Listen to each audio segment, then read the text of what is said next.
Let's talk vibes first. So when it comes to the Heat and just everything at large with the team and in the league, it's where it's going. Does it feel like to you that the Heat's window for a title is now shut, or just still sliver of hope? You think?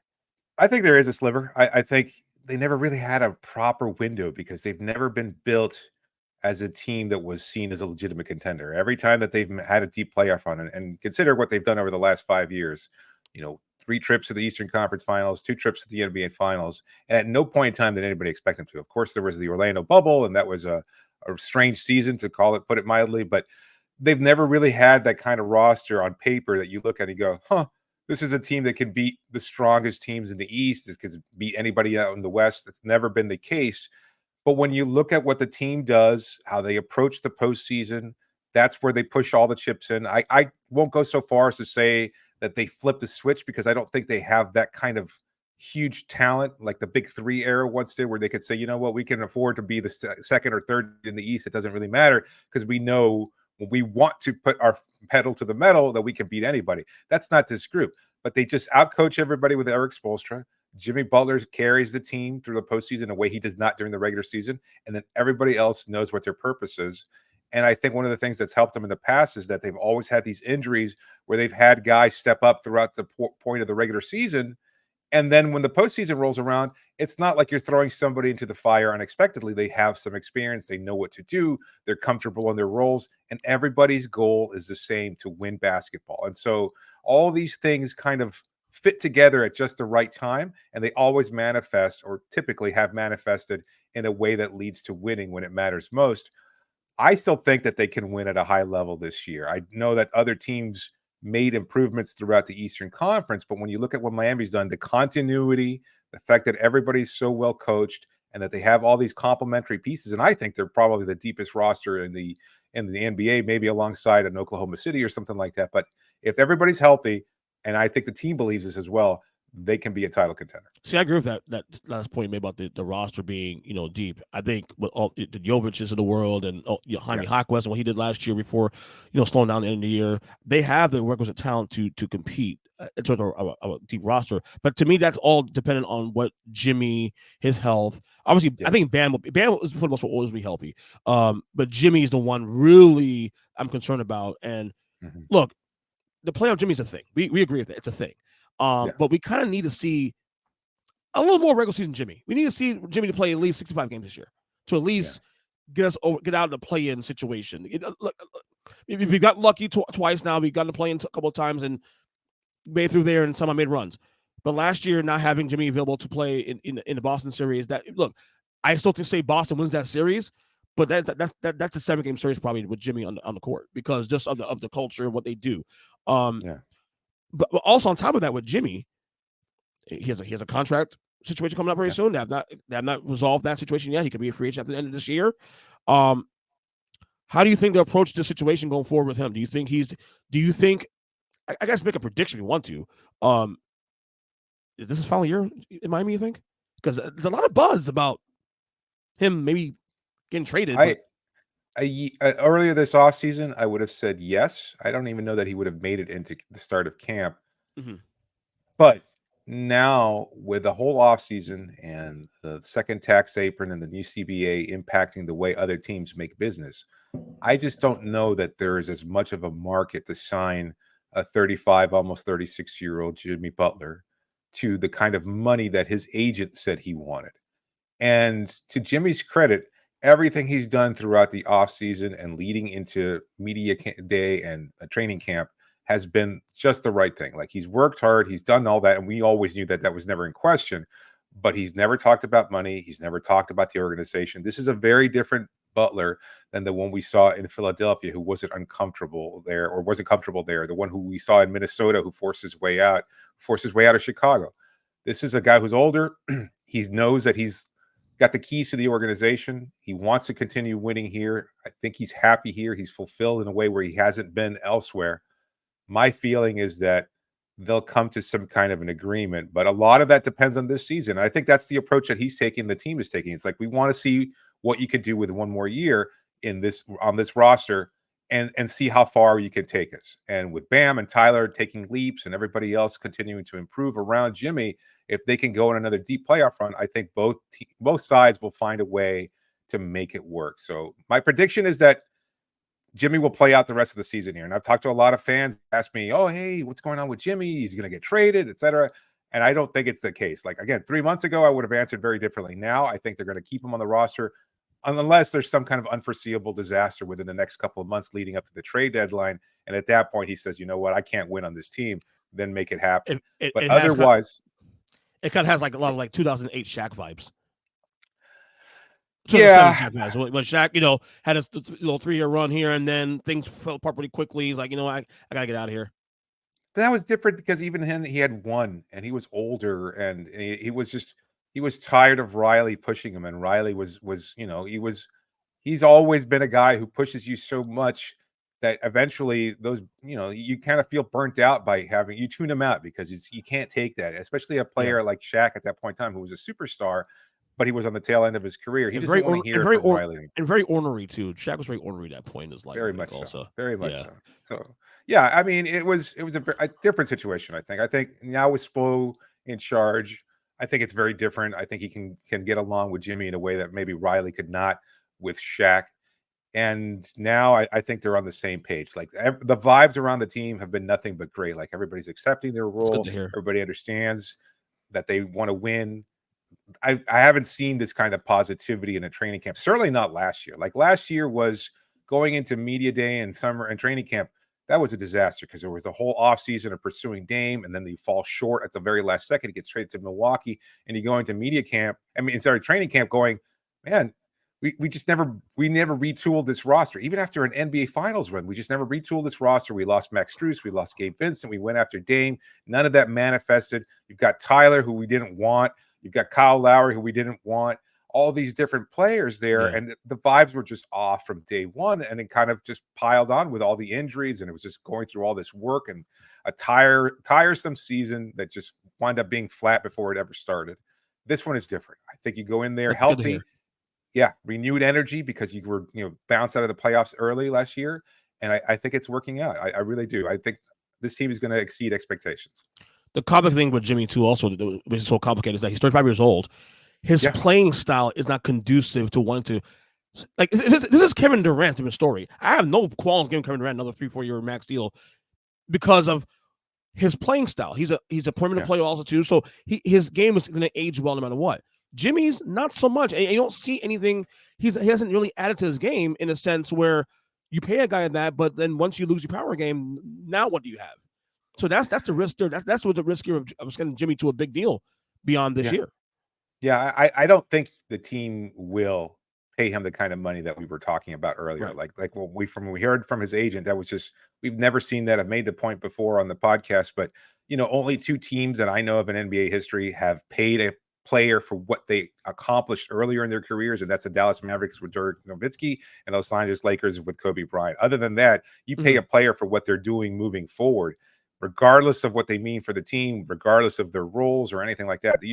You don't pay a guy $60 million saying, well, thanks for taking us to the finals twice in the last 5 years. That just doesn't happen. And Right. so I don't think they're going to be paying him that kind No. of money. No. But I will say that I think Jimmy's also opening to tweaking his game a little bit. He's stretching the floor a little bit more. I think we'll see more jumpers, certainly from 3-point range. But at some point, he's just going to want to put his head down and try to get to the rim. And you hope that as a Heat fan, that you don't see him suffer any kind of injury or anything like that. And I think the officiating rules, we'll see how it plays out too, because last year we saw a dramatic dip in his free throw attempts because the officiating rules kind of allowed some of that contact. It works out for Miami in some ways Yeah. because they can defend a little bit more physically, but Jimmy's not going to be getting to the line nearly as much as he once did too. So we have to see him find a proper balance. Right. Is there a move they can make? A whale that No, maybe we don't know that's out there that could be disgruntled in the next like 3-4 months? Or no, this is I it? This never is it. say. I hesitate to always say no because you've never seen you rarely see a front office as creative as Miami's, and they've always found a way to make it happen even when you think they can't. But you look at the cap structure, you look at what the CBA is doing to teams, and you would just be paying so much more money to acquire any kind of superstar. And you have to look at what Miami has of the roster in terms of tradable assets. And it's just not that attractive. Like Tyler's a very good player. I like him just fine, even though I think the fan base has turned on him. But you look at his value around the league, it's not nearly as high as you'd like it to be. Right. Other than that, you've got some nice young players, but everybody kind of has read the book on what Miami's assets are. Is that, you know what, they play well in Miami, and then you get them and they kind of lose a lot of the bloom falls off the rose very Right. quickly. You look at Gabe Vincent. Max was fine in Cleveland, but I think he was probably overvalued anyway.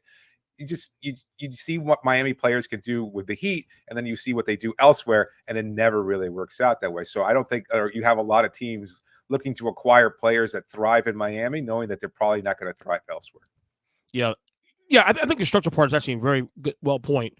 Obviously, I'm looking at like what if Giannis decides, yeah, maybe I'm just done in Milwaukee, Yeah, because we heard little rumblings about like maybe he can get a little antsy there. I mean, obviously, it's always the Kevin Durant thing. If he gets like antsy in Phoenix, but yeah, to your point though, I think this is who we have. This is, I think, yeah, went to the finals. I think we have to realize that this is what we have, and I think what we have is good enough to compete as a playoff team. And maybe you get lucky. Maybe it's an injury here, some other team. And look, I look at the Eastern Conference. We'll get to predictions in a second.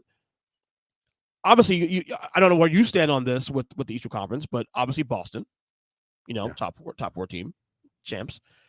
I mean, I'm big on the Knicks this year. I think the Knicks roster is almost right there with Boston's. To be honest with you, so I think Knicks, those are, in my opinion, on paper, the clear two best teams in the conference.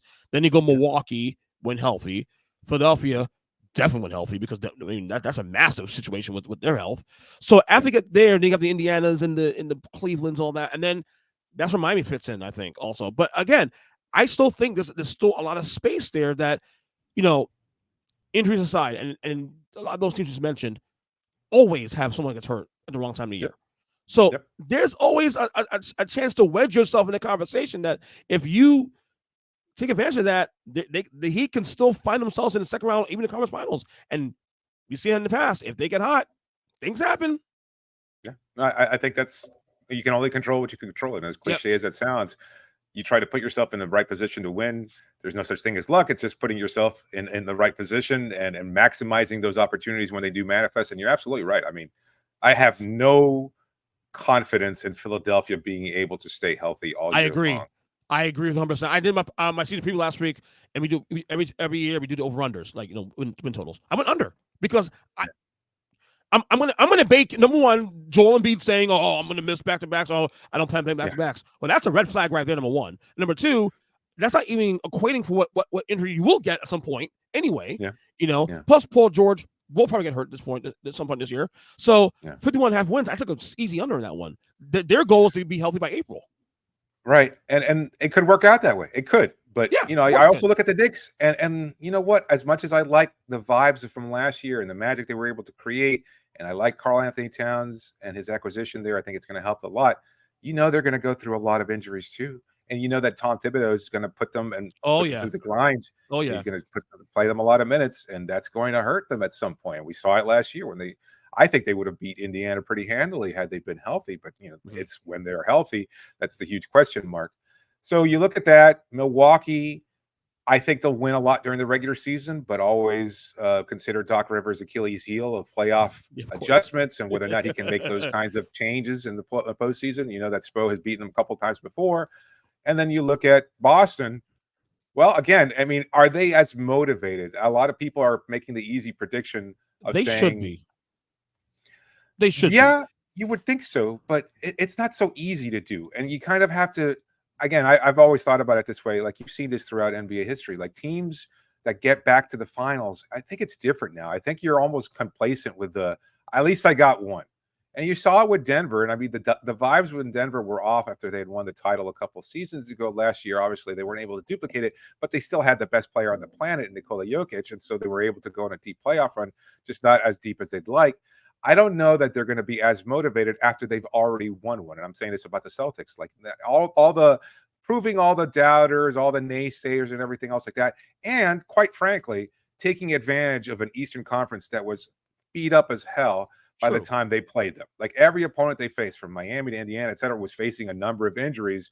That made it certainly much easier. They Of faced a course. fairly healthy Dallas team and beat them pretty easily, but I don't know if they would have gotten to that point had they faced a healthy Miami, a healthy Indiana, et cetera. So you have to take those things into consideration. I still believe that Boston can win, but I wouldn't put them in Sharpie, that's for sure, as a Yeah. Eastern Conference finalist. Well, you said Boston. To me, it's more so Jason Tatum. I did a segment on this like a couple times this summer. Like, Hmm. if you're Jason Tatum, you have to be motivated. Not only is your team being disrespected as a defending champion, but then you yourself don't win Finals MVP. You go to the Olympics. You have multiple DMPs in the Olympics on the Yeah. international stage. If I'm Jason Tatum, I'm feeling disrespected. Like you should be nothing but motivated. But maybe that's just who he is. He's a calm Tim Duncan like guy, this team guy, whatever, and that's what it is. I don't know. Yeah, it's a good point. There's a lot of that. I think that it might be overblown. Like I think he feels True. pretty comfortable in where he is, and I mean, you look Maybe he is. around, everybody's predicting Boston is going to be the best team in the East. So I don't think that they're facing nearly as much disrespect as we make it seem to be. But just on a personal standpoint, I don't know that the Olympics are motivating him. That's a different scenario. It's FIBA basketball, and quite frankly, he wasn't even that good. So I mean, like in the Maybe games that he played, this he is was. generational, I guess. Then it's a generational thing, I guess. I don't know. Maybe It it's could looking at be. maybe I'm an old man. Maybe it was Eli's gotten old, and this whole thing has gotten a little different for us. How we view these things. So anyway, Yeah, it's that's possible. Heat real quick though. Biggest storyline for me coming to the year is seeing is it Khalil Ware? Khalil, right? I Khalil, pronounce it. Khalil, yeah, Khalil Khalil Ware. Ware. Yeah. I am very excited about this kid this year. I don't know how Spo will Mm, use him. You know mm. how Spo gets a little. He gets a little.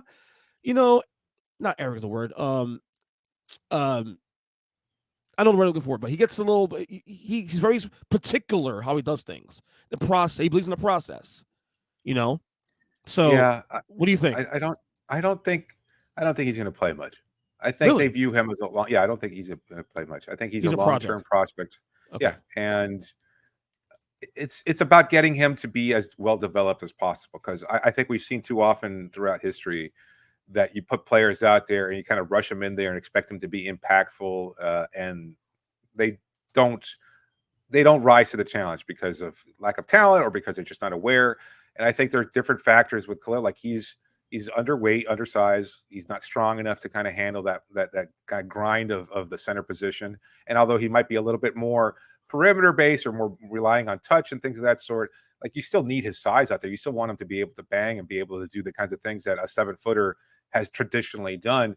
And he gets a little lost out in space. Like you see him out on the floor and he's not quite sure, unless he has the ball in his hands, he's not quite sure what to do defensively. He doesn't rotate, etc. So there are things he can adjust and work on. And that's fine. Like you've got 3 centers above him that'll probably play more, and Thomas Bryant and Kevin Love. And while neither of those names kind of make you go, ooh, at the same time, like Ware's just not, he's not spectacular right now. He's not able to put up the kind of numbers that need him to. And there's too much at stake this season to kind of hinge it all on a 20-year-old rookie. And so maybe he'll earn more playing time throughout the regular season.